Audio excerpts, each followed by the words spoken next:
Welcome, everybody, to the Gimmick Infringement Podcast. I am Brad Winchester, and with me, as always, is my tag team partner, Tyler McDowell Blanken. Tyler, we are joined once again by a very special guest.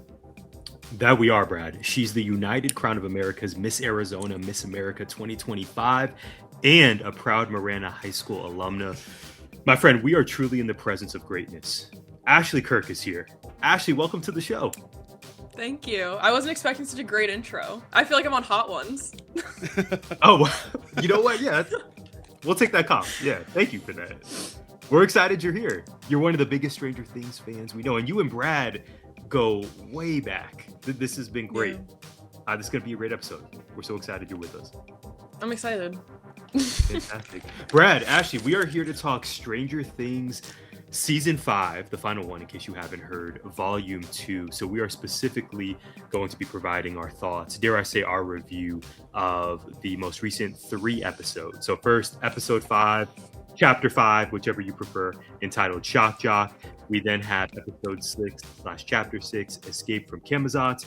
And then finally, Chapter 7, The Bridge. Of course, all of this is in preparation for the final episode ever for this series, entitled Chapter 8, The Right Side Up, which drops on New Year's. All right, you two, we have our layout.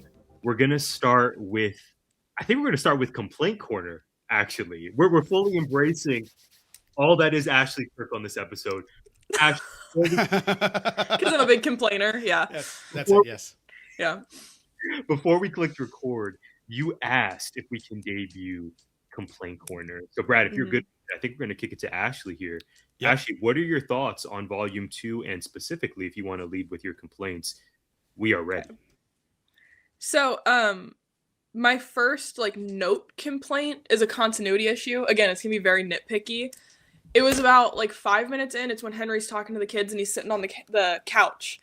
He ends his talking with his arms on the back of the couch, and the next shot, they're in his lap. And that just made me, irate. Because I was like, you are a $1 billion show. Can we fix the small continuity errors that were noticeable enough to where the first time I watched it, I noticed it instantly. Yeah, I caught that one too.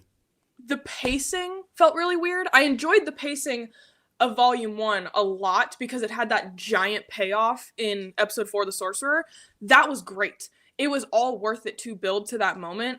But I felt like there wasn't really that explosive moment at the end of Volume 2. I think what it was supposed to be was the whole reveal of the wormhole and everything, but that had kind of already been figured out based on what they had planted in Volume 1. So the payoff just didn't feel as rewarding to me as it did when we got to see Will finally get his powers, which I know had also kind of been theorized a lot, but to see how they did it, and I mean, Noah Schnapp's acting was phenomenal in it as well, that was a great payoff. Volume 2 didn't feel like a great payoff. Those are my first 2. Yeah, pretty. Do you guys know what iPhone face is? No. Okay, great. No idea. I forgot you guys are old. Is that a TikTok thing? Oh, no. Yeah, kind of. Oh, no. Okay, it's just when you can tell someone's had a lot of filler, whether it's Botox, cheeks, chin, lips. Oh, sure. I feel... And it's odd because Nell Fisher was only 12 when she shot this. She looks like she has lip filler, and I know she doesn't, but she just looks like such a 2020s kid rather than an 80s kid that while her performance has been great, and I think she was the right pick, just the way that she looks sometimes takes me out of the time period. And same thing with Millie Bobby Brown. I love her. Yeah. And her, I don't know if she got freshly plumped before she shot this volume or whatever, but it was a little rough. Her face was not moving, and Eleven's character is a lot of face acting, so that was another huge issue that I had. You can do whatever to your face, but your character doesn't speak much. A lot of it's in the facials, and when you can't move your face, it's extremely noticeable. And even her lip filler, which I think she's gorgeous, but even her lip filler from Volume 1 to Volume 2, her lips got bigger. And it is a same case of she looks more like she's nowadays rather than back in the 80s. But I mean, that's not really something that the Duffers can control. She's going to do whatever she wants. So, like I said, it's more of a nitpicky thing. But yeah, that was another huge issue that I had. Yeah, I have Holly and 11 in my notes as well. Brad, what's it? Yeah. the arms cross thing is one. That's what I picked up on that too, because I think about the Goonies all the time. The Fratellis singing in the car when Chunk gets out into the street and asks for help, and he starts singing, and they cut to Chunk, and he's screaming, and the singing still happened, but the Fratelli brothers just sitting in the mirror like this. He's not moving his. They just messed up the shot where they didn't have him singing while he's singing in the car, and all they had to do was show Henry lean back in, and it would have been fine. Yes. But if you cut that off camera, then it's just going to look goofy when it comes back, and then you're going to wonder, was that supposed to happen? Is he being like a ghost? Is he popping in and out? And there was I want to complain about complaints. The biggest complaint I've seen online, and I was thinking about it at the time too, and I was like, oh my god, go faster. It was the not running. It was the Holly and Max not running. And I got so mad at it when I saw it online that people were like, why would you just stand there? Why would you just stand there? Like the whole episode made it a point to say he can't go past this line. There's no way he can follow us. There's no way he'd know where we go because he can't follow us. We're totally safe. He'll never find us. He doesn't know where we are. How many more times? I think they said it like 4 or 5 times, and people were still like, why aren't you running? He's going to find you. They specifically told you he cannot find them. So what's the big deal? He doesn't like caves. Well, now here's the issue with that part though. Frustrated me so much. Yeah, go ahead. But here's the issue with that though. He did find Holly. But in the real world. So this was Yeah, in his mind. the Upside Down. No, it's in the Abyss. So When she was falling, that's when he grabbed her. that was in the Abyss. That was physical, real, out of the mind Holly, and not in his mind. Oh, yeah. So that part she did run, and she should have. Real Vecna was chasing her. Yeah, she knew what she was doing. Yeah, and she move that absolutely rock did the and right just thing. let me and then slide fall in right through, here. through space. And I think was they a cool really they really showcased how powerful he became by being able to like snatch her out of the sky after falling for 4 miles. That was tough. Yeah. That was wild. And ultimately, even though it sucks for Holly being back in the Spire, probably saved her life because she was about to fall in a whole bunch of exotic matter. Yeah. Yeah. So whatever. But people were really upset about that part. And I was just like, I get it. Because they trained us to think when you're in that world, every time they've shown it otherwise, running, right? You have to run. But Vecna was always there. He wasn't there. He couldn't figure it out. He didn't know where to go because he couldn't follow them through the mine. And I have thoughts about all of that later. But that was my biggest complaint was there were some continuity issues. There were some pacing issues for sure. I do feel like this one was much more character focused, which I appreciated because I thought some of that was lacking in volume 1, where they did so much and focused on the action and effects that they forgot about the people and didn't give us a lot. They teased it and made Dustin super whiny without any of the real substance. Yes. And then they kept that going in volume 2, but he finally had that moment. And I think that really paid off all of the stuff before, or made it feel at least worth it. I don't know if it really paid it off, but it certainly explained everything and made it feel worth it. Because Steve not getting it was also really frustrating to me. So I'm glad they had that moment. So I think a lot of the complaints about this show are, correct me, I don't know how you guys feel about this, but I felt like this for Game of Thrones when it ended too. And I'm one of the 8 people that watch the Halo series. People complain about something when they watch it and go, this doesn't meet my expectations for what I think should happen. And then you fanfic yourself into disappointment.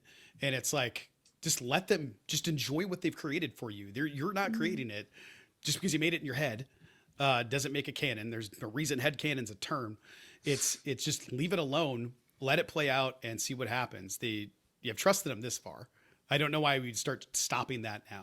So, granted, I don't love a lot of it or some of it, but I don't get to make those choices. I get to have what I get. Yeah, and I agree with that to an extent. Like, I really enjoyed, even though it was like 3.5 hours worth of TV, I still was wanting to watch. Like, I was still engaged in what the characters were doing the entire time. It did feel really slow at points, but I like the characters enough to watch them like make popcorn. Like oh my god, Lucas popping that popcorn took so long, but I was fine with it because Caleb McLaughlin's a phenomenal actor, so you could see it working in his brain as he's doing it, and that's what I enjoy. But I just thought like the pacing was very slow, and a lot of the believability has gone out the window. I mean, you kind of have to suspend your belief at this point. There's monsters, dark magic, we have alternate dimensions and everything. But some of the injuries, like, you are still human people. Lucas got cut. Lucas was Karen Wheeler up. Yes. Karen could not speak. She could not move. She was literally slashed on, like, her arms, her body, her, like, everything. And all of a sudden, she's up and walking and talking again. Like, yeah, they're like, oh, Mom, you need to rest and everything. But that was, because if we're thinking about it, this is all within the span of, like, 3 days. She is not nearly even possibly able to do that. I think that's the key there, right? Like, we know what the date is. They made it a point to say November 6th is coming multiple up. times. Yeah, so if we didn't have a sense of, like, time establishment, we could suspend that and go, like, all right, it's been a couple of weeks, she can get up and move around. But instead, it's, it's just it's been a day. It's been 24 hours since she got mauled by a Demogorgon, and then got up, was not only savvy enough with her mind and her planning skills to remember that oxygen explodes because she watched Jaws, even though that doesn't actually happen, to grab that air, to turn on the thing, to put it in a dryer, carrying it down flights of stairs into a dryer, turn on the dryer, get away to safety, all while hobbling, being torn to shreds. And then we see her afterward, like, cobbling up, like, and grunting and making terrible sounds because of what a strain it is. But wait a second, what? Wouldn't they have heard you go down the hallway? Like, and the music thing too. Like, they would have heard Kate Bush. They would have heard her. I had Karen in my notes as well. Like, when that happened, when the reveal was she's the one who put that in the dryer, I thought that's not. No, how's she not dead from that Demogorgon attack? But you know what? Karen F. and Wheeler. Exactly. I was gonna say that. My jaw dropped and I said, "Holy shit! It's Karen Wheeler." Yeah. That's exactly it. It was a great line. Yeah. How we got there, I don't know. Okay, well, if we can transition, and I think we already are kind of here, Ashley and Brad, for not just Complaint Corner, but our overall thoughts on Volume 2. I just wanted to note, I did think this was an effective bridge. See what I did there? To the upcoming series finale. However, I have questions about some of the plot advancements, and mostly my one contribution to Complaint Corner. Can we talk about Lucas's wig? It bothered me for the first time I can remember. Are they gonna do my man's like that? What are we, the high top, medium top fade? I did some research, and apparently Caleb has braids and didn't want to cut them during the filming of this. So I'm good with that, I guess, but it was very noticeable and it irked me. Well, I guess they've always had his hair down a little bit farther, and they wanted it to look like it had been cut at home, like what would have happened for him in the 80s. And I appreciated that, but I thought the same thing. As soon as it started getting a little closer, I was like, exactly. And she a pet going on. And given the state of Hawkins, I don't know that the barbershops are open right now. Yeah. I think back to how were we all looking during Look COVID? at the world's ending, he's getting a fade. Yeah, I feel like I would say the three of us, all of us listening or watching to this episode, we maybe didn't look our best during the pandemic. So maybe I should give them some grace. If the world is falling apart, maybe we're not as concerned with, how good our fade looks. And the love of your life is in a coma. So what do you Max certainly She's got to look good for when she wakes up. Yeah. See, it's all coming together. And Lucas, Ashley, overall thoughts on Volume 2 before we get into standout performances and so forth? Oh yeah, I haven't even gotten into my full notes yet. I have a lot because I have my hates, but I also have a lot of loves and a lot of things that I really, really enjoyed about it. So that's a theory. I probably shouldn't say that one yet. What was speaking about the wigs though, I hate Max's wigs. Sadie Sink does not have that much hair, and she never has in her life. I don't care if it's frizzy. They added an obnoxious amount of hair to her head, and she's stressed out. I've been stressed out. Your hair falls out. She looked fine in the wheelchair when she came out of the coma. She looked normal and healthy. Hair. But then, to your point, when she was in Vecna's mind, she had 8 people's hair on her head. Mm-hmm. It was so much. It was far too much. Part yak. Yeah. Something that I really, really liked, and this will also kind of go into standout performances, was my note just says, I finally feel like I'm seeing Mike again. I love Finn Wolfhard. I think he's been great in the series. I do not think season 3 and 4 felt like Mike at all. And I don't know if it was because he was all whiny or what, but his role in their party is to be a leader. And I feel like he's really fallen out of that role in the past couple seasons. But this season, oh my gosh, he's back on his game. And it feels like him again. And it honestly could be his hair. Because his hair is a lot closer to what it was in season 1. It's not that weird, long, like, wraparound bowl cut thing anymore. I don't know, the way that he's been speaking, the way that he's interacting with the characters around him, it seems like he actually cares about his friends again. That just, like, I was so happy to finally feel like I was watching Mike again. A lot of these are, another annoyance that I had, though, and this is very character-based, it's to build their characters and everything, but I don't think we need to build these characters anymore. I think we're extremely familiar with them as it is. I don't care about the Jonathan versus Steve thing at all. Like, I don't care. And I feel like there've been, especially in volume 1, but I mean, even in, towards the end of episode, what is it, 4, 5? Yeah, episode 5 of Shock Jock, at the end of Shock Jock, when they wanted to split up into the teams, I thought Steve's, comedic, like, oh no, I think we need some space. And then, it's convenient that it's not with Nancy. That, like, guys, you are literally trying to discover, like, the shield that's protecting an alternate universe, and you guys can't put aside this little thing. And I don't like Jonathan anymore, and I'm really not vibing with Steve this season. So it's just, those two constantly going at each other just is so annoying, and it makes me, like, feel annoyed with the show I'm watching. I don't want that feeling. Ashley, what did you think of the unproposal scene with Jonathan and Nancy? I am a very emotional person. I cry at a lot of things.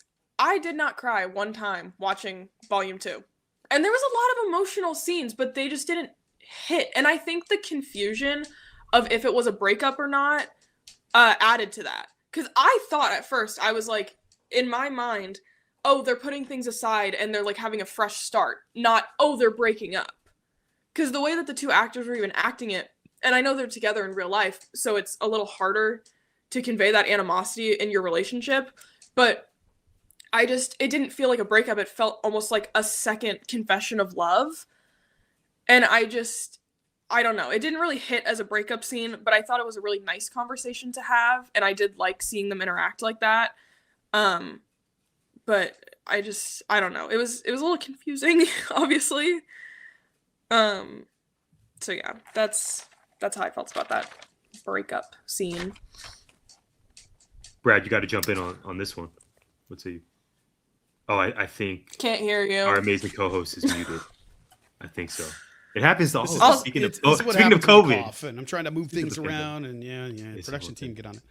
Yeah. How did that scene land for you, Brad? You said so confession of love, and I think it was, man, I went, oh, who cares? Like that was my thought was I don't care about this.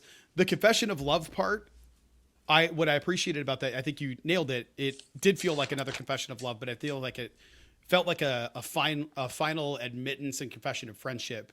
Yes. Where that's a lifelong bond and nothing will get in between that, but we both agree that we're going to love each other as friends for the rest of our lives, however long that might be. And for that, I really liked that it was an amicable breakup and that he tossed the ring into the goop, but also that it was also a breakup with Steve and he was no part of it, which I thought was funny. The part that bugged me was you got a guy buying an engagement ring.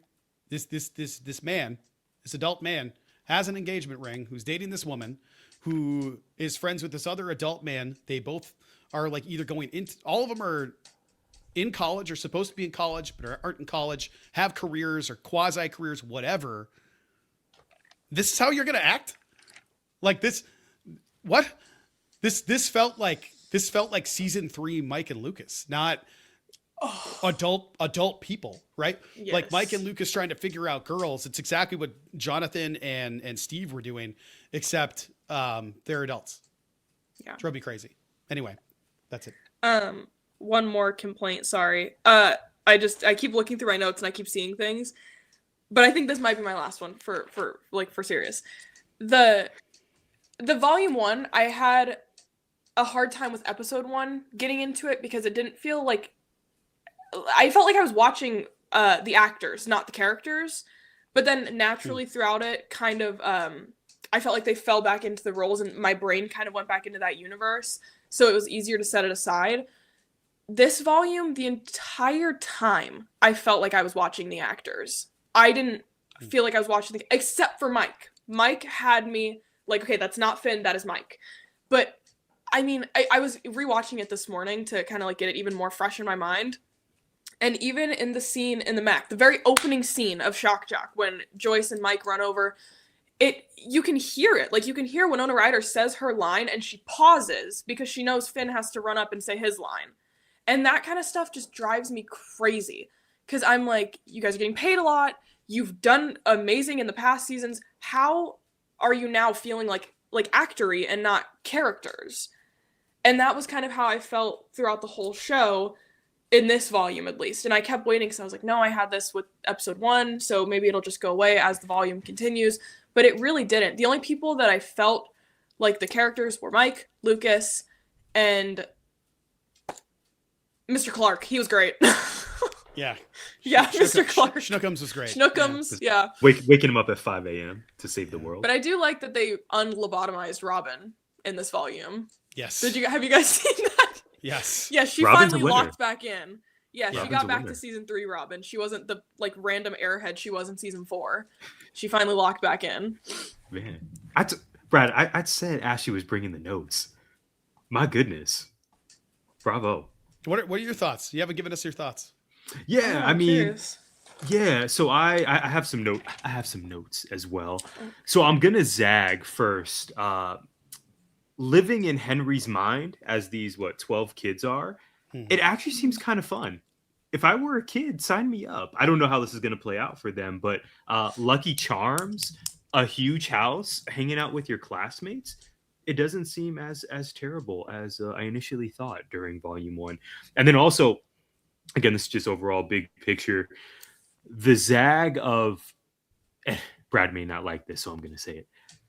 Turning this into Fast and Furious levels of action, and are we losing a lot of the believability? Actually, you summarized it much more eloquently than I will attempt to.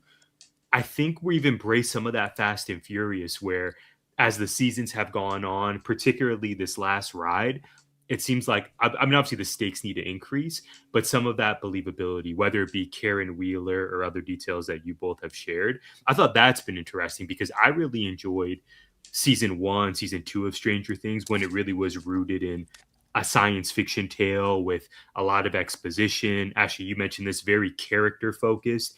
And now season 5, volume 2, it seems like we're just big motion picture, action sequences, big set pieces. Again, the world is at stake. They're using that Fast and Furious formula. So it gives me a lot of validation that other people are watching Fast and Furious and are replicating its formula. But I think for what Stranger Things is, it does feel to me that we've drifted pretty far from where we were at season 1, season 2. But I think with any series, you want to grow and you want to develop. And this is literally in AMC's and Harkins around Arizona and around the country. So it needs to include a lot of action. So I'm embracing that, but it's pretty jarring to see where we started at versus where we are now. I lied. I do have more complaints because again, I'm just reading my notes, seeing things.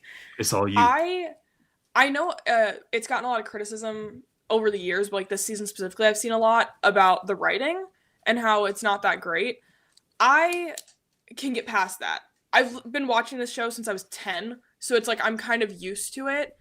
But my thing is, I feel like the characters don't interact with each other correctly.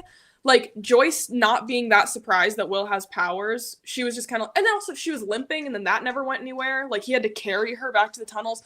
That made no sense to me. And then, I mean, Mike, I think is the only valid reaction of Will having powers. Like he's the only one that's genuinely shocked and excited about it. Everyone else just kind of seems like, oh, that's cool. You're like 11. Okay. Anyways, how are we going to, yeah. My guy's a even sorcerer. when- No big deal. Yeah, and then even when Max came back, like, she should be... It's been 2 years. Like, a lot of stuff has happened. The last time we saw her, she thought Hopper was still dead. She has no reaction to seeing him again. Like, it's just... there's so many things, and like somehow she's been in Vecna's mind, so it makes more sense on why she's caught up on things. But how chill Karen was with like finding out that all these things exist, it's just the way that the characters interact with each other doesn't make a lot of sense to me anymore. It just feels like not real reactions people would be having. But then again, I've never been in a circumstance where the end of the world is at stake and all of these monsters exist. So maybe it's not that crazy when you learn that there's another dimension. So yeah, it's just, Yeah. I don't know. There's a juxtaposition between that, because I think you're dead on, and then the way that Dustin reacted this season to losing his, Dustin's dad isn't in the picture. He's got Steve and he had Eddie. And Eddie, Steve gave him confidence, but Eddie gave him confidence to be himself. And then that disappeared. And then people think Eddie is a criminal and is all of the bad things. So his mentor being, publicly shamed. There's a lot going on there. That being so believable because that looks like what I've seen. Just teaching and seeing people lose, especially teenage boys lose people close to them and then having to recover from that. They all kind of go down one of two paths. And that is definitely one of them. And have that be authentic and real and whiny. And all of that is true. But it's like, yeah, get why he's whiny. And then juxtapose that with, oh, Will has powers? Do we have any chicken nuggets? Like it just is anybody hungry? Yeah. Like But yeah, I mean, like I don't know how you react to something like, oh, hey, monsters are real, by the way, and that's what attacked you, and your child was abducted, and also your kids have known this the entire time and have been lying to you to protect you, but then you got disemboweled, and your husband's still laid up in the upper floors, and nobody gives a shit. And I think that's the funniest part of all of this, that Ted's there and nobody cares. Like I know, it's all nobody just cares. Karen. Yeah, it's all Karen, and it should be, frankly. But Yeah, I she's just think it's great. funny. Now, that being said, I don't think that we have to suspend believability, and I don't think that they've done anything to Fast and Furious this thing. Yes, everything has built up. They built this on the Montauk Project. Do you have any idea what the Montauk Project is? The real Montauk Project? Tyler, do you know this? I do not. MK Ultra. Wasn't it an MK Ultra? Yeah. Yep. But they did MK Ultra research and also time travel using wormholes. Like that was the stuff that our government may have been. It's all theorized and like there's a lot of evidence, but nobody's admitted to anything except MK Ultra. Not the other stuff. During the 60s, a time period where all of the Hawkins lab stuff would have started. So the whole thing about Project Montauk, Camp Hero Project Montauk, is that they did experiments with kids trying to do mind control, trying to do all this telekinesis, power development, because this was originally going to be called like the Montauk Project or Project Montauk or something like that when it ended up becoming Stranger Things. So, and the Duffer said at the beginning, they've always known how they were going to end the series. The series was always going to end this way. So I don't think it escalated to that level. I think the special effects did. But I also, there's some problems here. I guess I could bring it up now, but I had it in Theory Corner. But I'll just run with it if you don't mind. Exotic matter. I did some research. Okay. Oh. Thank you, Neil. Okay. Neil deGrasse Tyson, because I went to him first, on exotic matter, exotic particles. So a wormhole, you would not see the fabric of a wormhole. A wormhole is like a portal, a doorway. You just go through it and you're at the other end point. You don't see the in-between. The entirety of the upside down as a concept just simply wouldn't exist according to physics. So this is one of those pseudoscience things where it's like exotic matter. That's what's keeping the wormhole together. But you wouldn't go through a wormhole like that. You would just go in one end and come out the other. Like no time had passed, because that's what it is, a bend in space-time. So if you bend the wormhole tube and curve it like this and cut it with a point here and a point here coming out, you would just go in here and pop out there, traveling through space and time like nothing even happened. You just walk through the door. You wouldn't have to go through an upside down connecting the two things.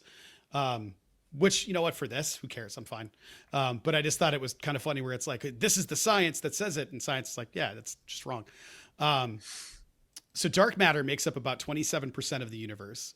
And it's the matter that doesn't emit light, but has gravity and is made up of undiscovered particles. That's why it's dark matter. We don't know what's going on there.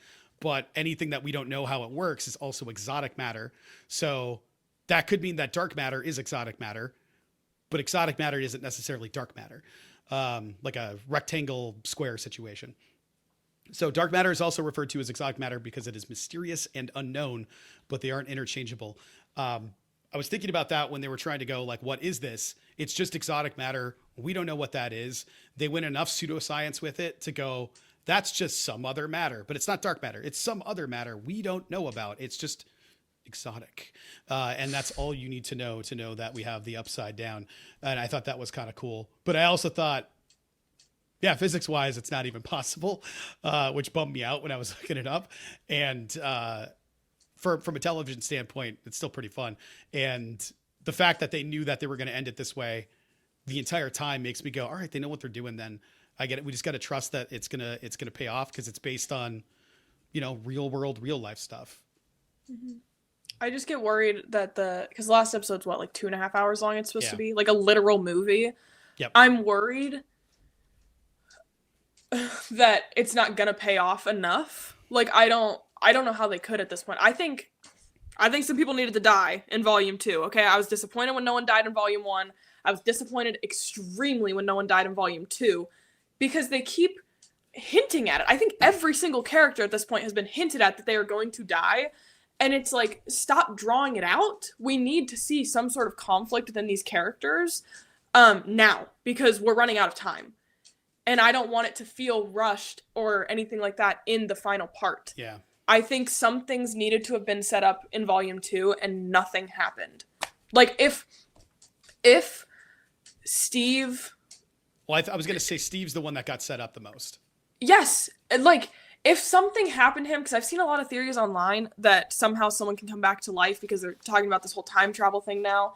That's fine, but kill them now. In order to bring someone back to life, they have to die, and No one's died. And I don't have preferences on who will die and who won't die, but something needs to happen. You guys are in dire circumstances. We haven't had a protagonist death in a very long time. I think Bob was the last one that was a protagonist death, unless you count the last 30 seconds of Billy. Or Eddie. Oh, Eddie, but like a long time one, right? Like ago. Eddie was season 4, but only season 4. Bob Newby was season 2, but only season 2. And Bob was the best. Eddie was great, but like he had to go. Like even it was pretty obvious, yeah. Even Billy had redeeming qualities. But that was his redemption arc. He gave his life at the end. But like Eddie, even if he survives the attack, what's he going back to? Certain death. So what's the point? Like they gave Eddie no shot, no matter what happened. Steve just put all of his eggs in the Nancy basket. 6 of them, in fact. And Nancy was like, that's not happening. Also, Jonathan, that's not happening.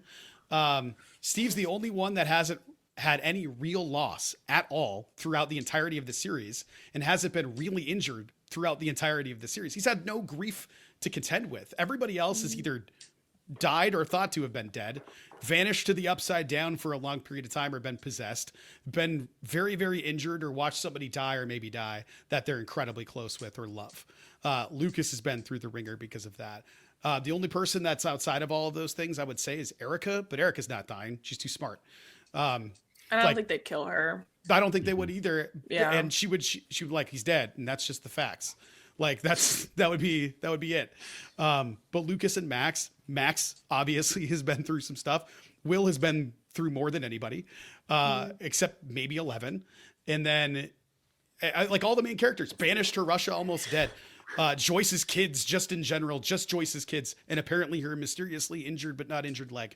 Like there's all these things that people have been through, and Steve's the only one that came away unfazed. And now he has no future prospects because he didn't go to college.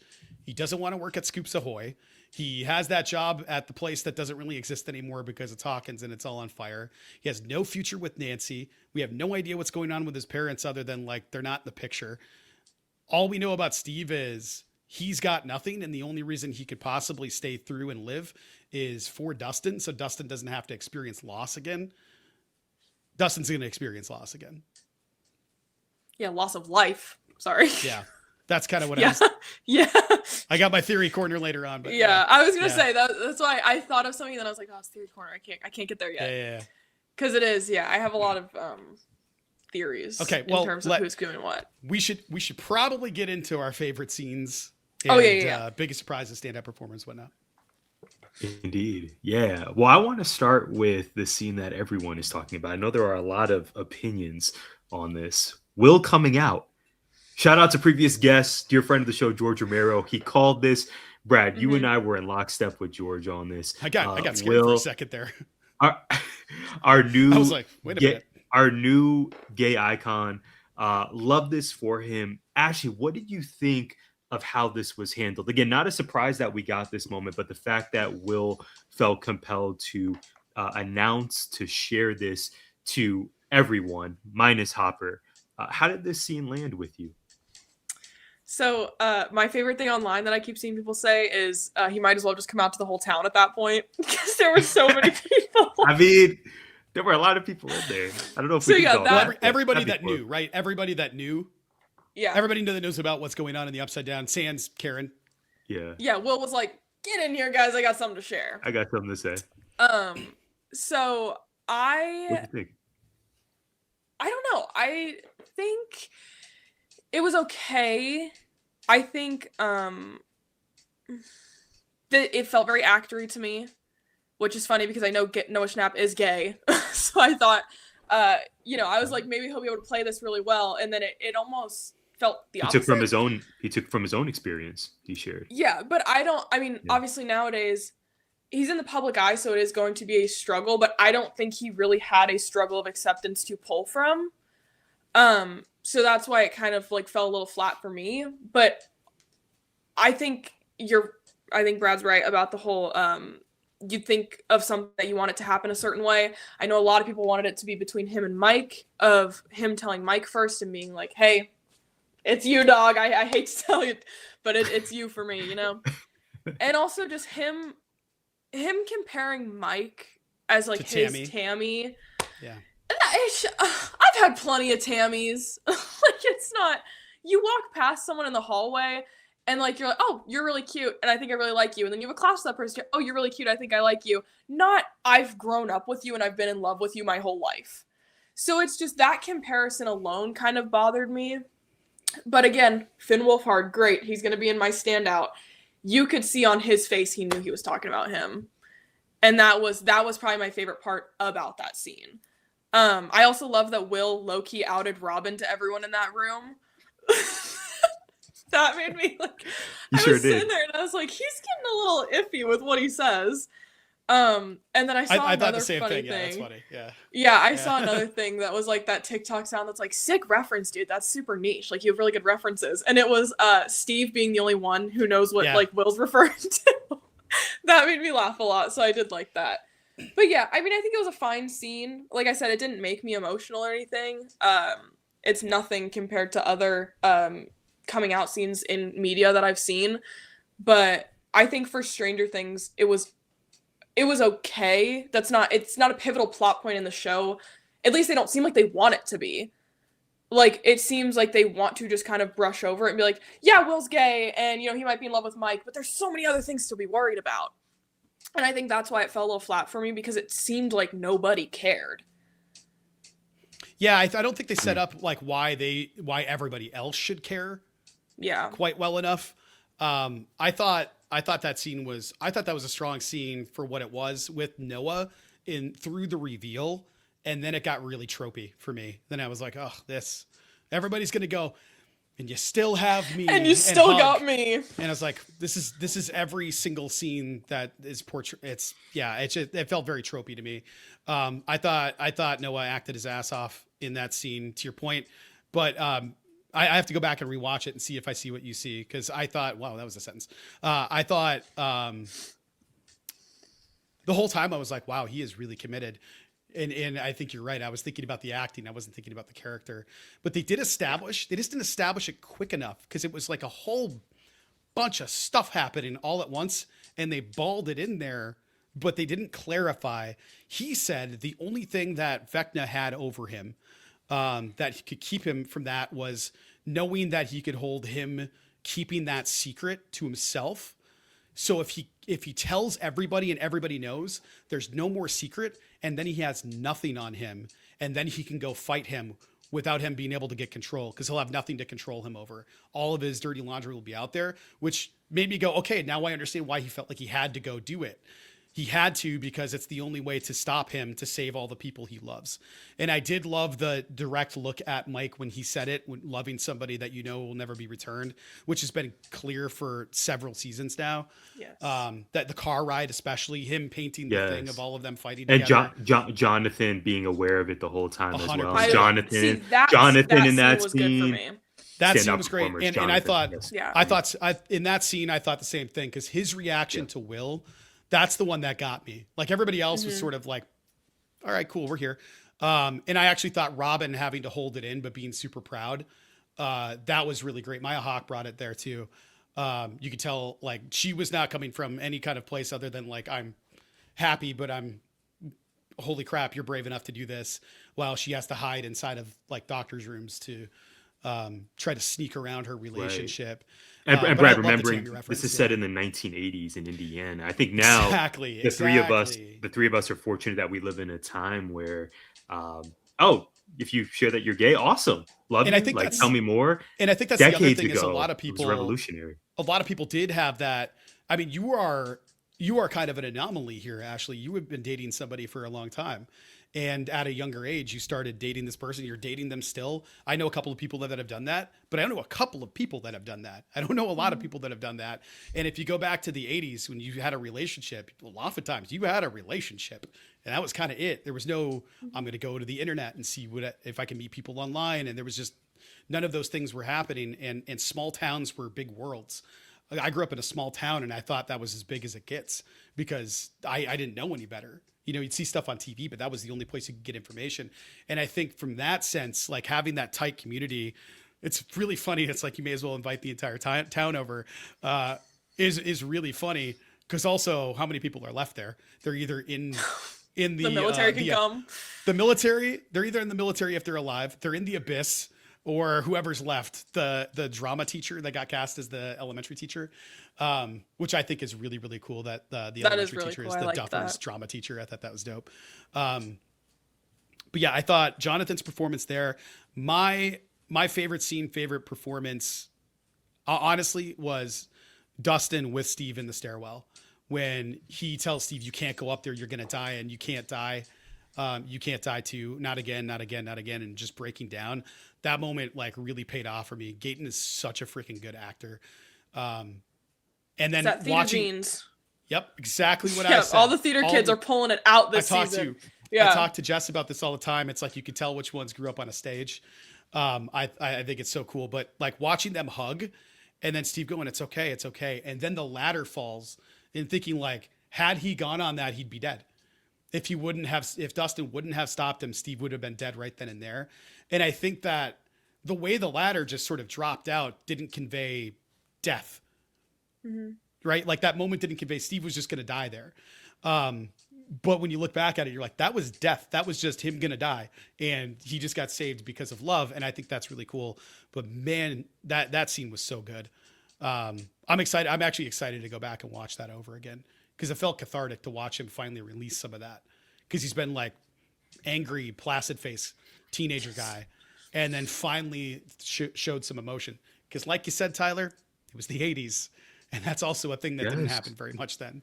It was cool. Chainsaw cut on the leg. Do you have any Band-Aids? It was that kind of stuff. Right. Shout out to Chuck, my father-in-law. Shout out Chuck. I find it easy real story. I find it easy to forget how crucial the setting is here. Like you said, Brad, 1980s Indiana. And something I find difficult as a viewer for a lot of contemporary shows, especially a lot of action ones, are the lack of cell phones. So I'm grateful that this is a period piece. It's in the 80s. You don't have to worry about, wouldn't the character just call someone, or wouldn't they just, obviously don't have to worry about that here. So I agree with you. I think the way, and you as well, actually, the way they set up this scene, it made storyline sense given the Vecna vulnerability, predatory behavior that occurs. But yeah, I agree with you that I think the scene could have been better and far less tropey, but the performances within this scene were fantastic from Noah and company. And Jonathan is also a huge winner Yeah. for me from this volume. I was really impressed with what he did. He was everywhere. Sorry. Oh, that was it. I That was think it. it All was you. hard. I think it was hard when Robin had such a great coming out scene to Steve.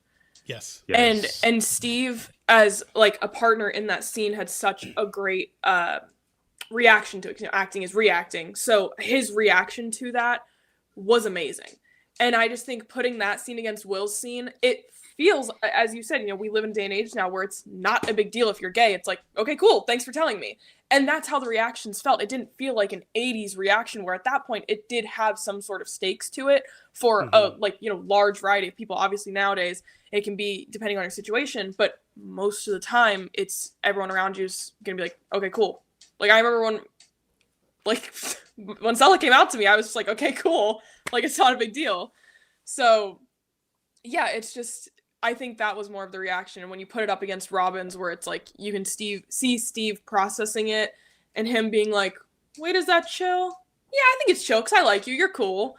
Like that, you can't really compare the two scenes because of how great Robin's was. And immediately going into, she sounds like a Muppet. How did you like that? Like immediately joking about it immediately. Roasting Tammy. Now, I will say the huge difference between those two scenes, besides that, because you're spot on. I love that scene. There was no truth serum. Like it was just Right. Will going, I now have to spill my guts or everyone's gonna die. This sucks. Let's get it over with. Yeah. Robin says you didn't need truth serum after all. Clench. And sure, yes, it had worn off. They puked their guts out together, yada yada yada. Anybody that's ever taken Benadryl knows that it didn't wear off. That's still in there. That's still floating around in there for a while. So they were still feeling the effects. Which also the whole thing of Will having to come out so that Vecna can't hold it over him. Vecna doesn't do that. He goes after trauma, and Will has a lot of it. Like with Max, went after the whole Billy death. With Chrissy, went after like her eating disorder through her mother. I don't really remember what Fred was, if I'm being honest. I don't really remember much of him at all. But he goes after trauma. And even the kid on the basketball team, car accident. I don't remember his name. Oh yeah, the car accident. Fred killed people. He goes after trauma. Will being gay is a secret. Like, Will has had a lot of trauma in his life. I think Vecna could easily pull that. And we even see it on his face when he's back in Vecna's mind and he's in those vines again. Yeah. He's scared. He's and he brings scared, it up, and right? He brings it up. He's like, what's it like being back here? Exactly. And Will where is we started scared. all this stuff. Yeah. Mm-hmm. So that part just didn't make a lot of sense to me. I was like, what do you mean he has nothing over you? He has everything over you. He has caused you all of the trauma. If anything, he's the biggest trigger for you, like, by himself. So another reason that scene just didn't make a whole lot of sense to me was it just didn't make sense. I think to me at least. I think him taking out the demos and all the other stuff right after Vecna leaves makes it go like, it's not the world, it's not the vines, it's not the everything that comes out of the upside down or the abyss, wherever it's coming from. It is specifically Vecna, and only Vecna. So yeah, to your point, I think that's going to be a problem for him when he goes face to face, toe to toe with the most powerful being in the series, and the only thing that's going to be over him is him. I will say this, Ashley, did you ever see It? The original or the remake? Chapter 1, not Tim Curry, the remake. Yeah, I just watched it like a couple weeks ago, actually. Well, I guess it would be chapter 2, so I take that back. And it's the one with like Bill Hader. Yes, when Bill Hader's I just watched character.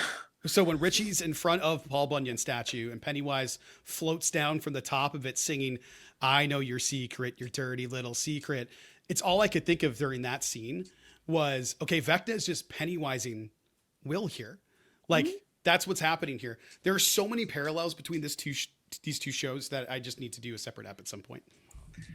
And I love. Yeah, you got me to watch it.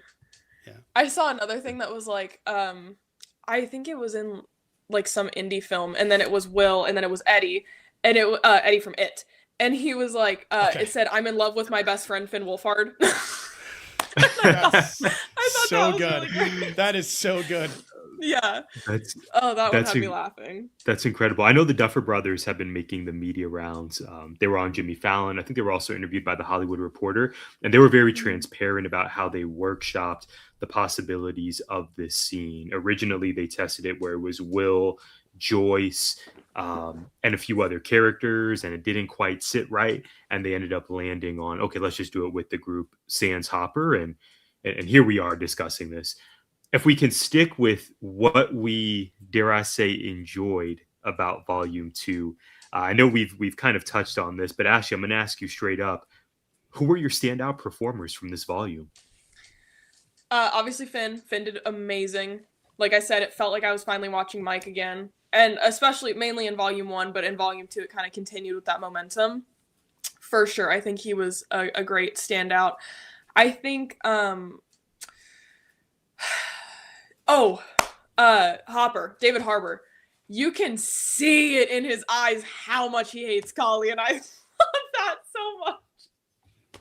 I love that so much. He hasn't gotten a lot of screen time this volume, or even last volume, honestly. Him and Eleven have just kind of not really been there for much, which is crazy to me because Eleven was the main character of the show. I mean, the whole show revolves around Will, Yeah. but We she was talked a about that key player. on the last podcast. That's so astute, Ashley. Yeah, they've fallen Yeah, back into a kind of a role player mode, to borrow a sports but analogy. Hopper's Hopper's screen time that he is getting, he's making up for it. He's doing a lot of face acting in the background and things, and I love that. He's been really great too. Really just all the theater kids, you have Max, Lucas, Dustin, Gate and Sadie, Caleb, they've all been doing great. Going back to the scene in the stairwell, I think Dustin was really killing it, and I think Lucas, I feel like kind of along with Mike, is one of the only people that's reacting properly to things. And the whole scene of him running through the hallway with Max was great. Like that really, it didn't make a lot of sense that he just kind of like stopped a Demogorgon by kicking it, whatever. But pump kicked him right out of the elevator. Yeah, whatever. But I think those four people and then Hopper, like they've really been doing it for me this season. I think they've been really good. Nell Fisher's still killing it. Her screaming at Henry that he's a monster, that was pretty great. She's really killing it too. I'm excited to see that. And all of her scenes with Max have been so great. Even that scene, I know a lot of people, like as you said earlier, didn't enjoy it because they were talking. But what we know now of there's supposed to be another season and the Duffers have expressed that it's a passing the torch moment, I like that conversation a whole lot more. And dipshit Derek, of course. I thought he was great. I thought he was great for what he had. Derek Turnbow. Yeah. My scene just says this was when they were in the woods and Holly had ran away and she was like, "Are you sure no one saw you or anything?" And then we find out it's Derek. I just said, "Oh my god, if Derek saw," and then I put, "Holy shit," and then I put, "Oh my gosh, he's so funny." It's so good. I didn't really see anything except everything. Yeah, and then goes on to explain the entire plot. And he's like, "Yeah, I'm basically best friends with Mike." He's so funny. He's so funny. Yeah. Yeah. I'm with you. I think yes, David Harbour stood out to me. I got to give I already talked about Gaten, and there's so many other people, but I gotta give my props here to Linda Hamilton. Linda Hamilton, I've always been a Linda Hamilton fan. Terminator 2, incredible. She's on her Terminator 2 move here. I have some stuff about her later in when we get to Theory Corner, or tinfoil hat time, as I called it, in my notes. Linda Hamilton scares the shit out of me. When she grabbed, Lieutenant McDouche and shoved him up against the tank and like told him like, "Who do you think you're talking to? You're going to go do this, this, and that." And that dude looked scared. She is awesome. I loved that little moment. I feel like there's not enough of her, but even her recognizing like the hand twitch in Kali's projection of herself in there and just going like, "Wait a second. Okay, that's not her. All right, let's move." And just being a machine about it. Mm-hmm. She's terrifying. And then finding out she's the one that was behind all the transfusions as part of Brennan's plans. And she's the one that wanted to transfer powers to individuals. It explains like why somebody that, this is no shade or anything, but like she's older. Why would somebody that's older be in charge of this military operation? She's been doing it since the 60s when the project started. That would make a ton of sense now that we're in the late 80s. Because Brendan had to report to somebody. He didn't just run everything. We always, I think until season 4, we kind of assumed he ran the show. Owens took over. No idea if he's still alive. Hopefully we find out. No, I think he's dead. Well, the last time we saw him, he was in handcuffs, but they never showed him die. He was in the bunker. Oh, I thought he died in that stairwell. I don't think so, because he was in the bunker in the stairwell with the military, but he was just handcuffed to the pipe, and they never showed him. They never showed what happened. It's assumed he's dead because he were killing everybody. But for all I know, season 4 was everyone's dying. Yeah. So I thought Linda Hamilton was great. Gayton was great. Joe Keery underrated, I think, just because he's so kind of subdued all the time anyway. That's just sort of Steve's character, because he always, as the dummy of the group, getting roasted as the dummy, is always the one that understands things. He's always the one that ends up getting it. And it's always the details. He's my ADHD hero. He's the one that finds out the thing that is the hyper focus. Instead of trying to translate Russian in season 3, what's he do? Figures out that it's the carousel from the little thing inside of the mall. He's the one that the music in the background, right? And then he's like, wait a second. And then he goes and gets the slinky. And he's the one that comes up with the idea for the final episode. And it's just, he always has the smart, dumb solution to everything. But he's never panicking. The most panic we ever saw from him was season 1. When he's trying to apologize to Jonathan and he bursts out and a demon drops out of the ceiling. So I think that's probably it. Outside of that, he's been pretty put together, and he's been a dad mode, but he's always just kind of been subtle facial reactions to things. And I just really like that about him. He's always one of my favorite performers just because he's so subtle about it. Too subtle, I think, maybe in this season when you have this really big stuff happening around you. But I thought that was really good. Tyler. Yeah, Dustin is I love what both of you said. Dustin is a huge winner for me. The more I think about volume 2, and I think you two will be proud of me. I did it correctly this time in terms of my viewing habits. I just binged all 3 episodes during volume 1. I did, one episode today, another episode tomorrow. It was just, it was terrible. Not it. No, it was not it. So you gotta watch it. Yeah. Yeah, Ashley, you are spot on. So I think I am a standout performer in terms of how I approach this one. I learned from the error of my ways. But this is not about me. This is about Dustin. He was fantastic. And then just 3 more names I'll highlight here. 11 and Hopper. Ashley, I totally agree with you. They've certainly fallen back from previous seasons in terms of how much screen time they get. But I really enjoy their dynamic in that sort of pseudo dad-daughter relationship. That was one of my favorite aspects of earlier seasons of Stranger Things. So I'm glad that is still present. And then finally, you both may say this doesn't count, but I want to address it anyway. Kate Bush being a winner from this Not volume. Again. It's the song. It's the song that I will never get tired of. We heard a lot of Kate Bush in volume 2, and I enjoyed that thoroughly. When I saw the album cover, I laughed. I love it. I was going to ask, did you guys notice when Robin was doing her whole metaphor thing that she pulled out I think We're Alone Now, she pulled out Tiffany's album for Holly. Did she pull out Should I Stay or Should I Go for Will? I couldn't see it. Okay. I thought she did. It was a Clash album, I thought. Yeah, it was. Yeah. I imagine that's what it was. Yeah. Yeah. Yeah, but I saw I really liked that. Yeah. Yeah. I love that. I love that. Jonathan was great as well. Yeah. For Hopper's performance, I just love that moment between him, Collie, and 11 where he's like, she says her name's Jane. Yeah, Jane Hopper. Yeah, I know. It was so good. Right. They were so snappy with each other. It was so good. that one got me good. Oh, David Harbour's doing it. But then it was talking to, was he talking to Joyce? I think he was talking to Joyce at the end. Where he's like, I will not hesitate to kill her. And I was just like, yeah, big stakes there. I love that he hates her. Me too. Yeah, I'm there. Yeah. Some foreshadowing, just a pump fake.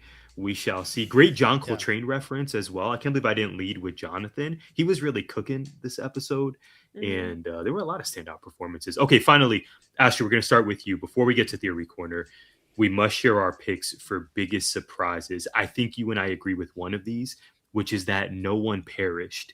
Not to be completely morbid about this, but I am shocked that no one died in volume 2. What say you? I'm mad.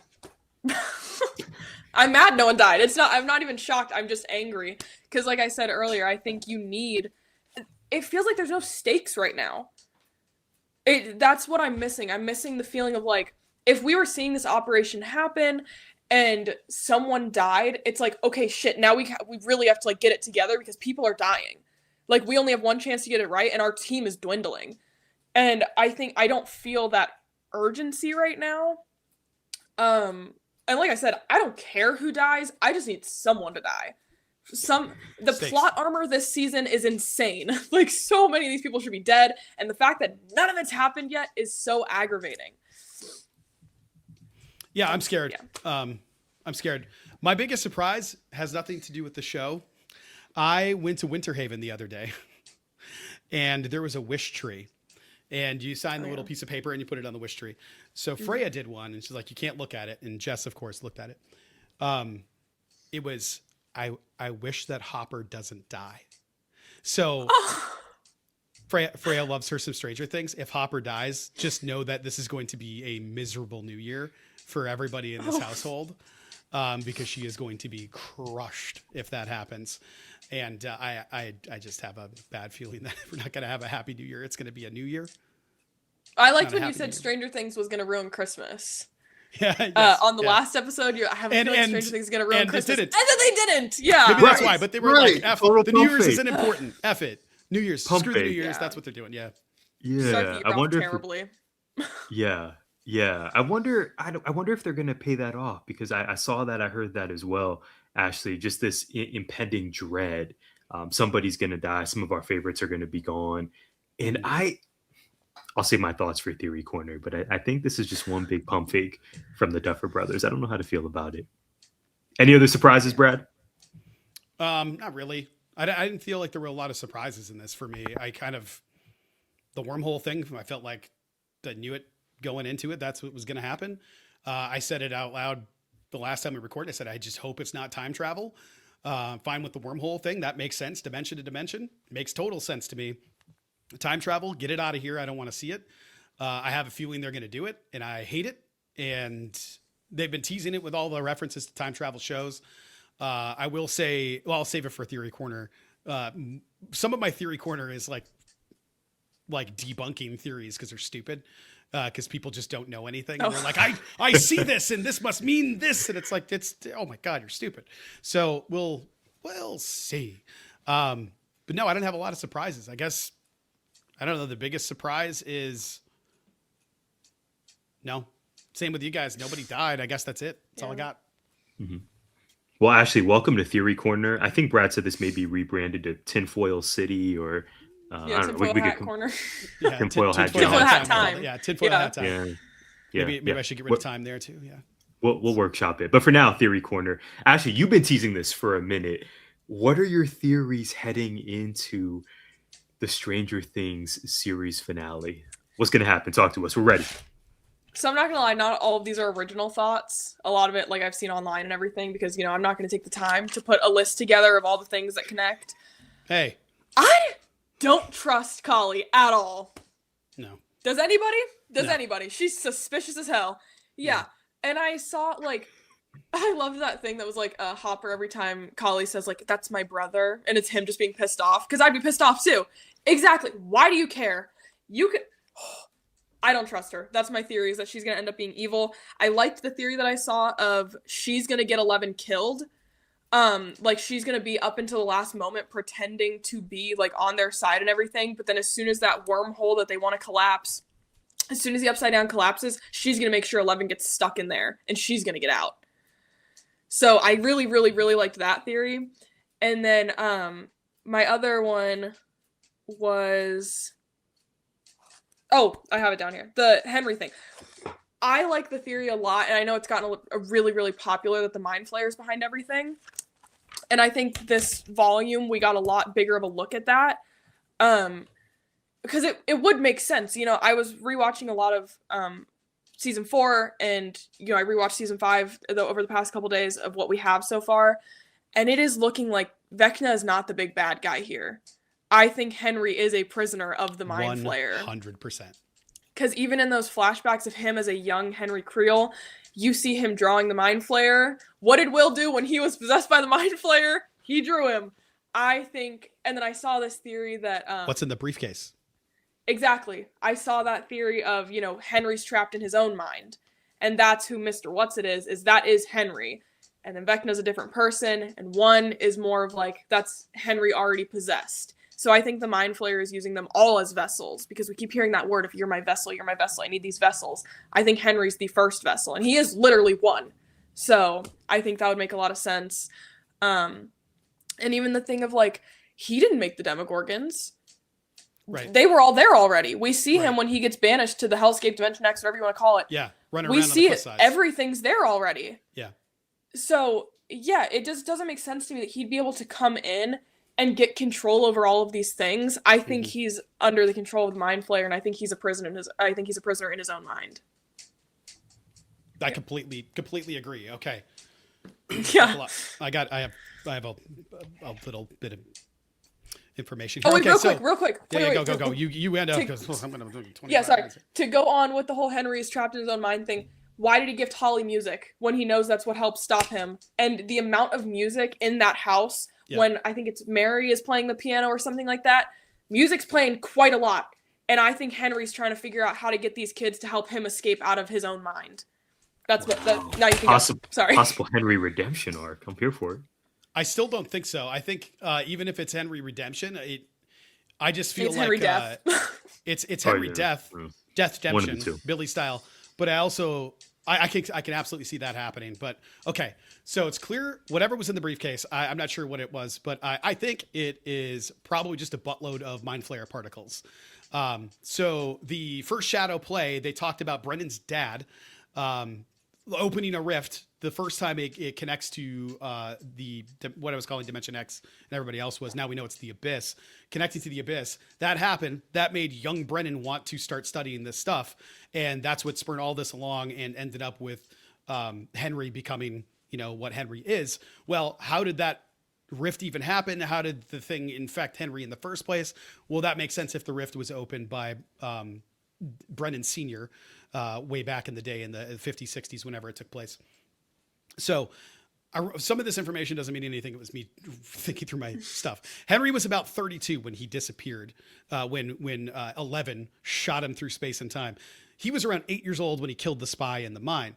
And he was about 12 when he killed his family. So these are all the age ranges of the kids being used like a battery at this point, but also the ages of the kids when the show started.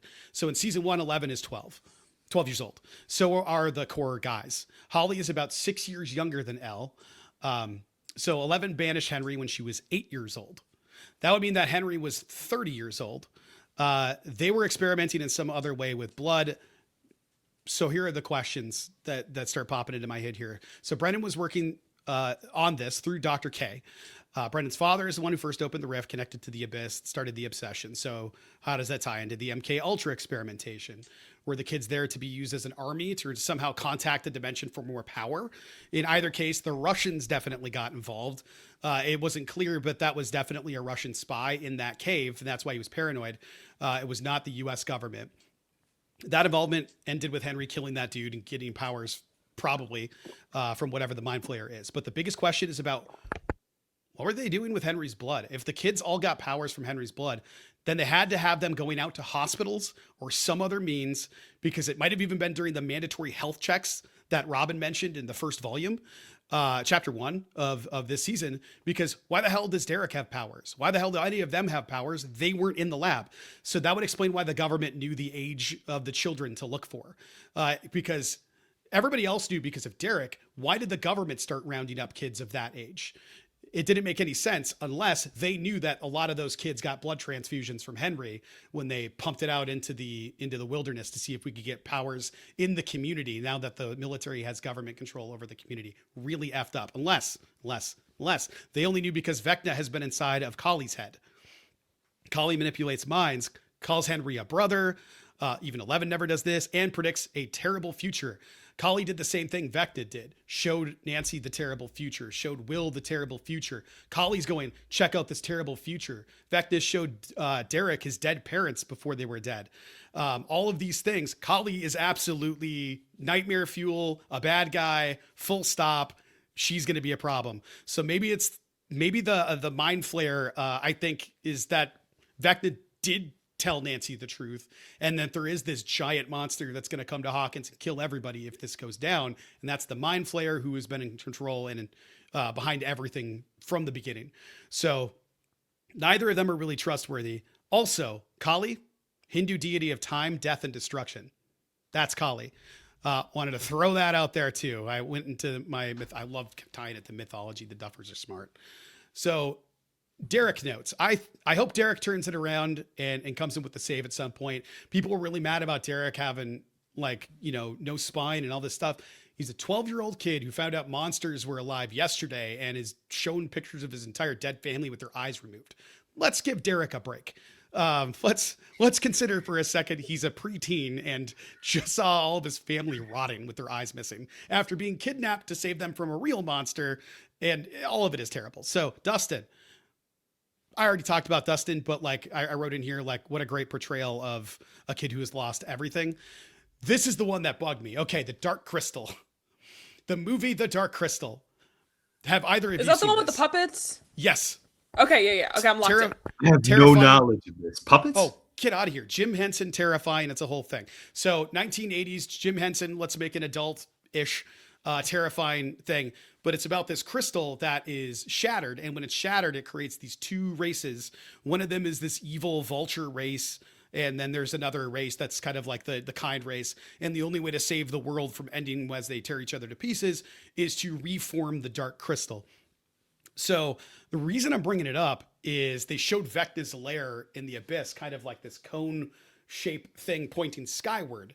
And what I thought is different than what other people saw. People were like, you see this structure in the background in season 1? This isn't a coincidence. I was like, it's an effing picture of the Dark Crystal. It's a poster for the Dark Crystal. It's just the Dark Crystal. It's an 80s movie. Relax. However, if we're going to try to tie things together here, they need the great conjunction in the Dark Crystal, a coming together in order for the crystal to heal and reunite the races before, where everything is destroyed.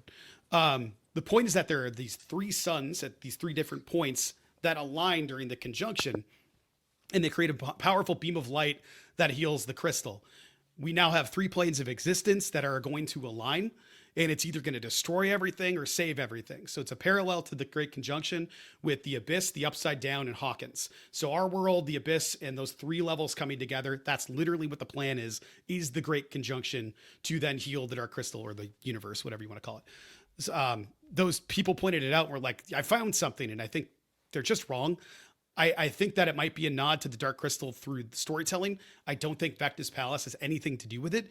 To me, it looked more like the husk of a dead spider, like a shed molted tarantula husk, because when they lay on their backs, if you've seen a dead spider, they don't flay out. They curl up into a ball like that.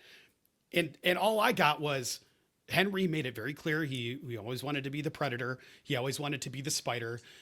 His probably fake lie flashback of him shaping the mind flayer, and absolutely the other way around is true. The mind flayer becoming this giant spider-like creature. That shell looked like the mind flayer, just literally upside down. It's upside down. I don't know how. Come on, it's right there. It's just. It might even be the husk of the enormous actual entity, for all we know. We have no idea yet. Or it could be it itself. He could be doing this inside of the actual mind flayer. We have no idea yet why it looks like that, why it would look like that, because he also made his house in the upside down. Well, I take that back. His house, not in the upside down, in his own mind, looked like that when it was floating apart and had all the spires in it with like Chrissy and the other victims. Okay, the D&D thing. I'm almost done. 1/4 of the way. D&D. I was totally wrong about Eddie. Totally wrong about Eddie. I was right about Cass. Cass, K-A-S. Cass, that D&D character I talked about last time about being a vampire. So he was a vampire general. Well, he was a general of Vecna. It's a long story. Vecna made him a vampire. Eventually, Vecna becomes weakened, and the vampire Cass turns on him, and they both destroy each other in the end. I was totally wrong. So basically, Vecna defeated him, gave him the power of vampirism, and then they killed each other. So who cares? Why do we care? The D&D parallels, obviously, number 1. K-A-S, Cass. Who got called a vampire in this volume? I'll help you out. It was Dr. K.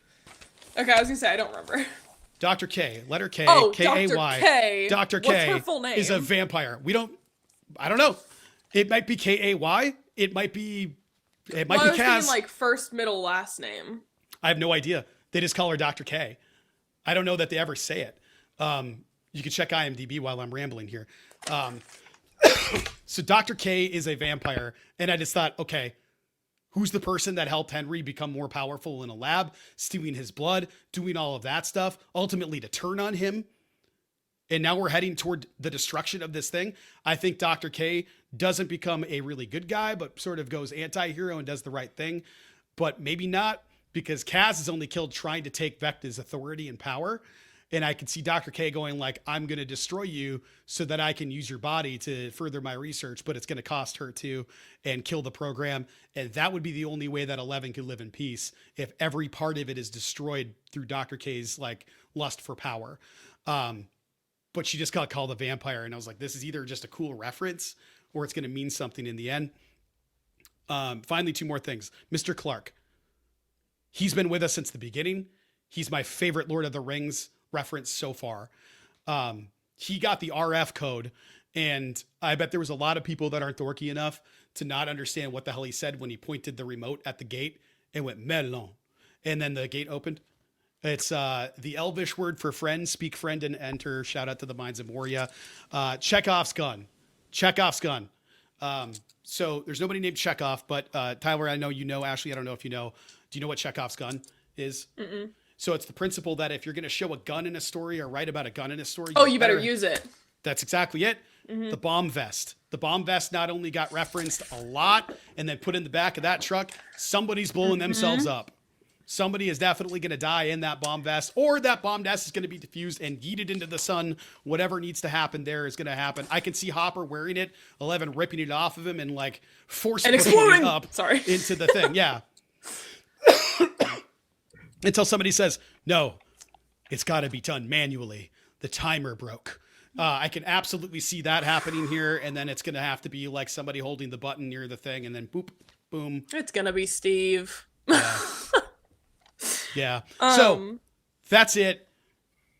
I'm going to take a drink. I don't think it's going to be like a vampire situation. I think that was just a cool reference. But I did Google it while you were talking, and there is no name other than Dr. K. I don't think she's a vampire. She was just called a vampire. I just think that her character being so greedy for power that she ends up accidentally helping save the universe by trying to take the power and then dying because of it is absolutely going to be part of this.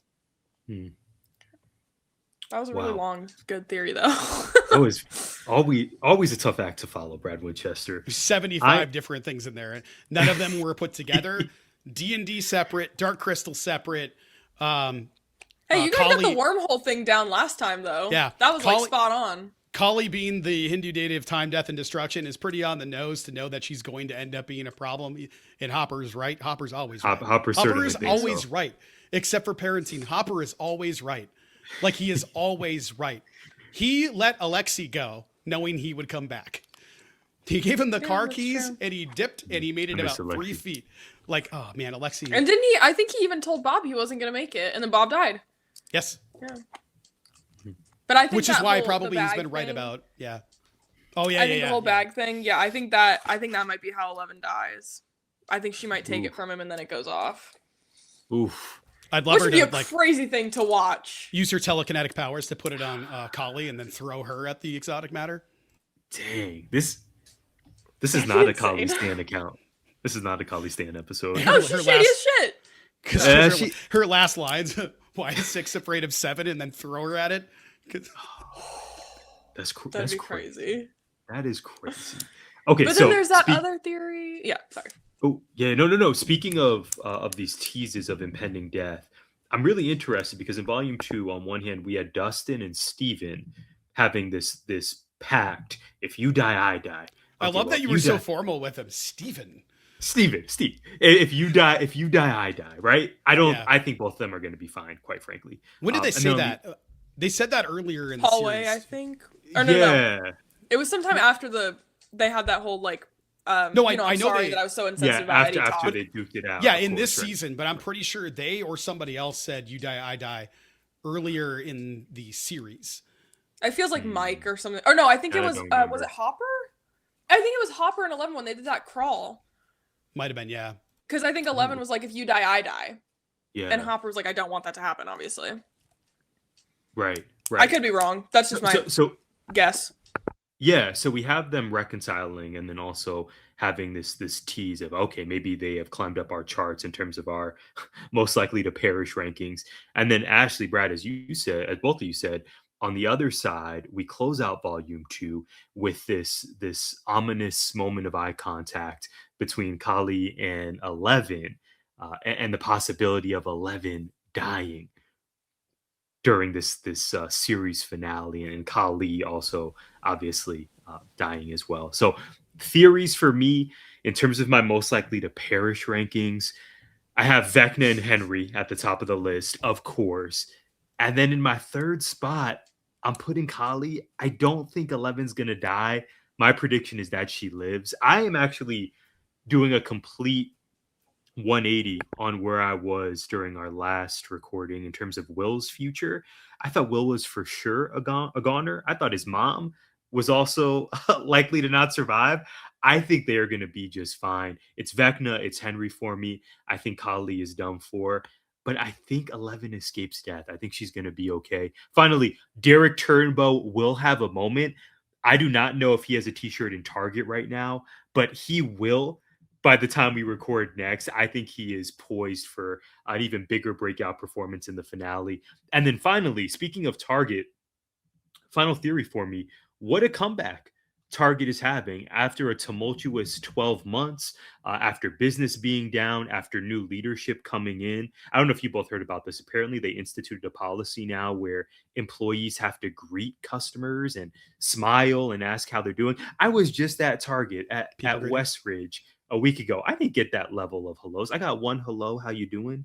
Happy holidays, and then I was out. So I have questions about how that policy is being instituted. But Target has a clear partnership with Stranger Things. In fact, the great Brad Winchester is rocking, I believe, a Target exclusive Stranger Things satin jacket. That is beautiful. I mean, Santa got me this one, so I don't know.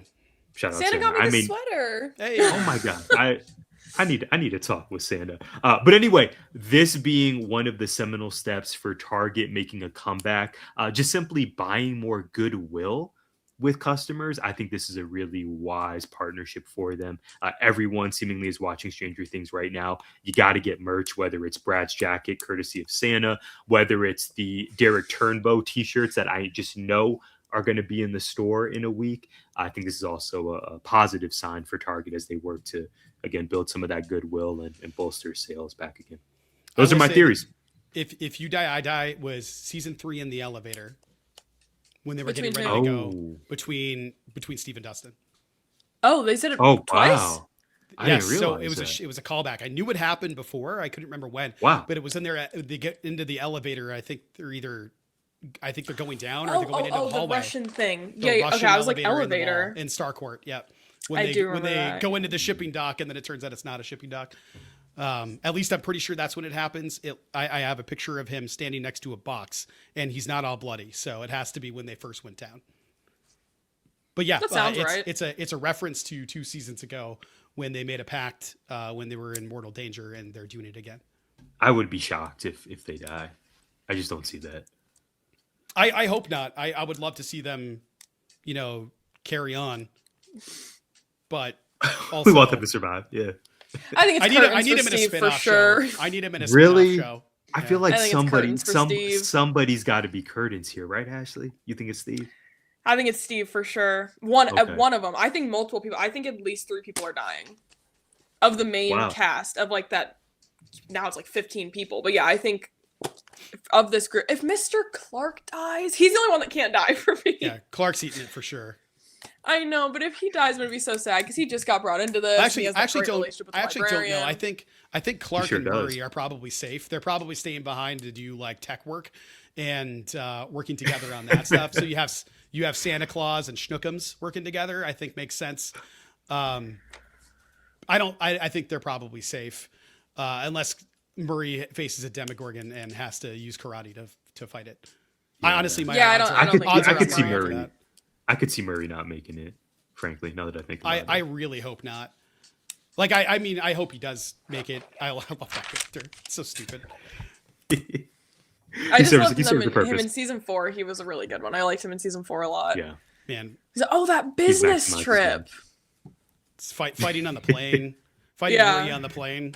Yeah, Murray He was great in maximizes season the 4. scenes. But I think he's He sure fallen does. victim to the too big of a cast for enough screen time. I think he's a victim of that this season for sure.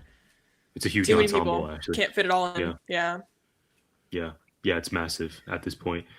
All right, you two. Well, my final question for you: what did we miss? Any news? Any social media content that's worth mentioning before we get out of here? Brad, we can start with you. I got Or Ashley. I got nothing for you. Go Ashley, ahead. go ahead. I just have a It's all favorite you. line from Dustin and Steve, another Dustin and Steve exchange, because I was annoyed that they were fighting the whole time, but like I said, I understand. But when Steve was like, oh, well, this looks promising, and Dustin just says, we're in the lobby. That I laughed at that really hard. Oh man, I That was a good I one. will say I also laughed really hard at Robin making a The penis dick joke, jokes. Oh my making a gosh. dick joke. When they're trying to come up with a plan, and Steve just going, "What is wrong with you?" I thought Yeah, it was I like such a great moment. It also I liked showed the look it was between also a Will good and Mike. Yes, I also thought it was like a nice, hey, look at Steve's growth moment, because old Steve definitely would have been like pointing and laughing. But Robin not getting it because she's a little younger and just she doesn't deal with any social situation in any kind of good way was just very heartwarming. Gotta love the nerdy Emergent gang. Just a couple things that really I just wanted to read out that I wrote because I thought they were funny. When they were in the goo, I wrote the word goo in all caps. And then also I said put that damn ring away, because I was really mad for a second. I thought Jonathan was going to propose, which like as soon as I saw Murray give him that ring, I said this is a bad idea. Yep. So when he pulled it out, I wrote put that damn ring away. Oh, another thing, we didn't talk about it, but I think Joyce is underestimating Vecna a lot. Yes. And I think people are putting far too much faith in Will when you have multiple people who have superpowers. There feels like two different plots of how to take him down going on right now. It feels like Eleven and Kali have their thing that they want to do, and then Will has something he wants to do. And I don't think any of it's going to work unless they all come together. And I know Yes. you guys mentioned the dice thing in the last episode, how everything adds up to 20, and that's what they need to defeat Vecna. I think that's a very pivotal part of this. But I just, like, Joyce said something to Will. I think it was, badass moment when Will went into Vecna's mind and was talking to Max. I can't believe we didn't talk about that. Yeah. That Oh was my- crazy. But again, I We don't know missed how that that. happened. Noah Schnapp Like, I blowing out think- all his blood vessels for that scene. Scream Yeah. and run. I Yeah. just don't think That was that was that another was thing that great didn't feel scene. too believable though. I was like, how does he know how to do this? Especially when Vecna is supposed to be like this whole big bad that like nobody can take down or whatever, but Will just somehow gets into his mind super easily. But no, that was really cool. Spent a lot And of then, time there. but something that confused me about that part was it flashes from like Vecna's body to then Henry's there. And they're in two different parts of the house. So that didn't make a lot of sense to me. I was like, obviously you didn't get up, your leg is broken. And he's in the kitchen when that happened, or he's in like the little living room when that happens, and all of a sudden we flash and he's back at the stairs where he started and he's Henry again. So that, like, I don't know if that was a continuity issue, like they meant him to be in the same exact spot, but that again just didn't make a lot of sense to me. And I think Yeah. that adds to the theory of like he really is a whole separate person from Vecna. But yeah, it's just I just think Joyce is severely underestimating everything. Yeah, they didn't show him flashing in and out of it like they did the first time when he flashed from like wearing the suit to wearing the one white suit covered in blood, Yeah. and then being Vecna. If they would have showed him just like tweak back, and I guess the idea is like we just showed it to you so you can understand that it happened. But I thought the same thing. It was like, wow, that was a quick shift. I didn't mind him being at a different spot. I don't need to watch him walking, but him walking to a different spot as a different person entirely was a little bit weird. Where it's just like, wait a second. But it was made me him. pause. He was on the ground, and then it was him getting up. Like there was no Yeah. walking that happened. Yeah, that was why it confused me because I Yeah, was he like, got wait, you're up, getting up in a healed whole his different leg. spot than you fell in. Yeah. Yeah. That was my only other thing, I think. Well, I think to your point, what did we miss? I'll say the only way I could explain why Will would become so powerful is because none of the other vessels or blood transfusion recipients ate a whole mind flare. Like that's the only thing I could think. Like he had a whole mind flare in his tiny little body for like a week and change. And I guess he has been tapping into it now for a couple seasons. Yeah, season 1, he's getting the goo to the face like everybody else. That sounded bad. The second season, he ate a whole mind flare. He's just been receiving a lot of the treatment that the other people haven't, and maybe that's the explanation, because it's the only way I can say anything without referring to goo or face or anything else. So I'm gonna stop. The other thing was that scene with Karen where she blows up the dryer. Yeah. What bothered me was that they made the Demogorgon act like a dog for a second, and it was a Demodog. Like it. I know, but in the terms of like when it made that stupid noise, that the only reason that bothered me was because we've had Dart. Dart was a huge part of season 2, and the whole reason that Dart was so special was because he had a personality, and none of the other Demogorgons were like that. Like he was able to recognize Dustin. They had a connection together. He was the special one because he had that kind of thing. But if all of them can feel some sort of emotion other than I need to kill something, I think it just kind of takes away from Dart and Dustin's connection a lot. But again, that was just like something nitpicky that happened. Unless that's the reason why, because they are a hive mind, and maybe they imbue some of that Dart stuff together with the rest of the dogs, and it changed them permanently. I don't know, but I thought the same thing. I was like, that was an unnecessary moment. I was just like, why would it go, huh? Like what is and it took me out of the seriousness of it too. Yeah. But then Karen Wheeler showed up and I got excited again. There's that. Let me ask you both. What killed the soldiers in the goo? I don't know, but those uniforms are pretty damn old looking. Yeah, the only thing I could think is that they got solidified in it and just starved to death. That's the only thing. That's the only thing I got. Because it's clearly not like touching it, right? Touching it didn't kill them. Or Nancy and Jonathan would both be dead. So it has to have been when the floor solidified and Jonathan threw the ring and it skittered across the floor. Once that solidified, if the soldiers were in it, how are you getting them out of that? That's probably what either killed them immediately or how are you getting out of that? So that's the only thing I got. Everybody probably went like, well, this is a problem. Let's get out of here before it gets worse. And then just left them to die. And then they just starved to death in there. Or they died instantly, which I hope is more true because that's a terrible way to go. Just rotting in the upside down, solidified in liquid, whatever. Yeah. But I was like, I don't understand what killed these soldiers. What happened there? Why didn't Jonathan and Nancy have permanent long-term repercussions from sticking their hand into melted everything? Just a cinematography shout out, that scene or the shot of the wormhole all together. That was really cool. when the car pumps out. I really, really liked that because I think it's like, you can talk about it so much, but them actually showing it was really cool. Yes. Also, how the hell in the world did Hopper and Eleven and Collie not get sucked into that? That thing was uprooting trees. We don't win as much as trees. You remember that scene? I heard clear a path. The vacuum. Yeah, the that's vacuum what I'm saying. of The space. plot armor was crazy. The vacuum of space seems strong. I don't know if that's true, but it seems stronger than, a cop. Just throwing that out there. Yeah, the plot armor this so far has been a little crazy. I mean, like, there's plenty of things of, why didn't the room melt underneath Jonathan and Nancy? Like, that's really lucky. And it's just, and like, I mean, Lucas even getting like demolished at the end of volume 1. And they showed his wounds too. I think that was another mistake that they made of actually very showing large, deep wounds that never got stitches. Like straight across the. I know they put a freaking like gauze pad on it, and they're like, "Okay, let's go." And then he just picked up Max and surgery. carried her with his chest. That thing has to be infected. And it is not healing. Yeah, he's gonna die slowly. The series will be over, and then Lucas dies from staph. Like literally, or gangrene. Yeah, rough. I also don't understand why Nancy and Jonathan didn't melt, just in general. Like the steel melted, but they were good. They were fine. Yeah. Yeah, I don't understand the whole melting overall. Like, I just don't understand. Well, you see, how the it matter. works. The matter is exotic. That's a great explanation. Works Yeah, in that's exotic ways. exactly. It's like, how does it? I don't know. I don't I know. think that one of them should have died for sure. I don't even have a question to ask because I don't even know how to ask it. It just doesn't make that much sense to me. You know? Yeah.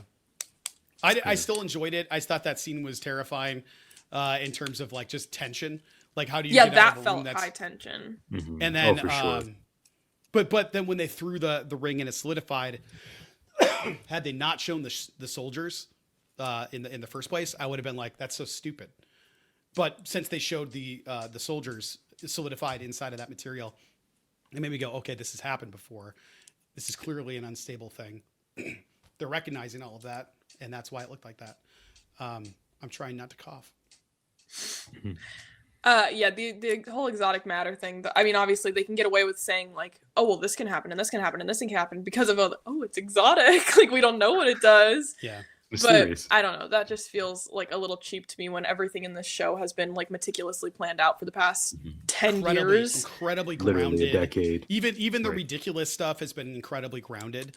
Yeah. And this felt a little bit less grounded, but I don't care. Wormhole, that's cool. I did love Dustin finding out that he had made a huge mistake, though. Yes. That was didn't really- such a good revelation. Urgency. revelation. You brought up urgency earlier, Ashley, and the lack of Yes, it. This that made me opposite. feel urgent. Dustin was That moving with urgency. Yeah, that was the only part of the show really, and it sucks because that was episode 1 of the volume. Like that was the only part to me that I was like, okay, they understand that they're in a dire situation and something really, really bad is going to happen. But again, going back to the whole no one died thing, how many times did he say that it was certain death if Nancy did something to it? How many times did he say like, oh, the wall's going to collapse, we're all going to die, we're all going to die, we're all going to die? No one died. Every single person got out, and like. I'm confused because did the wormhole just like stop sucking things out? Like, because after Hopper and Collie and everything, after they left, we didn't see it again. The only thing I could think is maybe some debris clogged it up or the vines healed it. That would make sense to me if the thing just sort of closed in on itself and self-healed. It self-heals all the time, so why not then? That one I can see happening. But if the stability of the vines is coming from the exotic matter, what are the vines and why are the vines in the abyss? Is it because of the rift? I don't really understand where the vines are coming from if it's from the other world to begin with. So I don't really know. Maybe the exotic matter is the thing giving it structure outside in the void of space, and then the vines are still coming from the abyss to kind of create the wall and allow there to be the space in between that shouldn't be, because wormholes don't work like that. Maybe that's what's going on there. That's a good point. So I don't know, but I had the same thought. I'm like, why hasn't everything gotten sucked out yet? Like, shouldn't it just be destroyed and game over? Now you don't have to worry about it. But clearly it restabilized because as Holly was falling, you couldn't see the exotic matter anymore. Mm-hmm. So it stabilized enough, and maybe a shotgun blast wasn't enough. And that's why they said they have to blow it up. So yeah, I have a lot of questions there, but I'm sure 2.5 hours worth of stuff, or 2 hours and 5 minutes, whatever it is. I think we'll get it. I so close. I also like that Dustin's first thing was like, Steve was, oh, what the hell was that? Dustin goes, I think Nancy shot it. Just another, like, Dustin's so funny. I love him. Dustin he's brought great. his A game. But him being wrong is okay. He's 16 years old. So that's what I keep going back to. And I like that in the volume 1, they kept setting up, if he kept saying, like, I'm always wrong. I'm so smart. I know everything. And him and Steve had a lot of contention over that. And then he got it wrong. Yep. Like, severely wrong. Yep. Yeah, and then Steve came in with a slinky. We're so close to the end. New Year's Eve. I can't wait. Are you two going to the theater to see the finale, or are you staying at home? No, I'm gonna stay home. We talked about it, but $60 for the 3 of us to go when I'm already paying for Netflix. It's $20 a ticket. They're all adult tickets. I'll spend the $60 on food, turn the volume way up, turn the lights off, and have a good time crying in the dark. Yeah, I'd rather be in my bed watching it. Yeah. Period. Yeah. Just get a pint of ice cream and weep. I wonder how it's going to do. I'm I'm sure it's going to be uber successful. Yeah. Yeah. Oh, it's everywhere is sold out. Everywhere I looked, it's sold out. There were handicap accessible seats, and I was like, I'm not going to stand there. Like, I can't be the guy that takes seats from somebody and then stands.